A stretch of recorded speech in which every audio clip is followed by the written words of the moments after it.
இருக்கும். சொல்லிட்டல, நான் இப்பவே அந்த கோட்டைக்கு போறேன். உயிரை விட போறியா?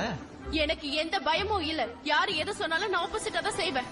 இதே நீ வேற யாருக்கிட்டயாவது சொல்லி இருந்தானா அந்த கோட்டைக்கு போகாம திரும்பி பயந்து போக வாய்ப்பு இருக்கு.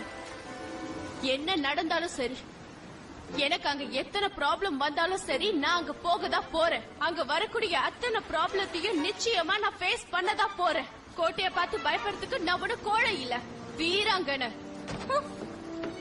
என்னென்னமோ உளறிட்டு போகுது. நீ எங்க இருக்க? இந்த பக்கமா?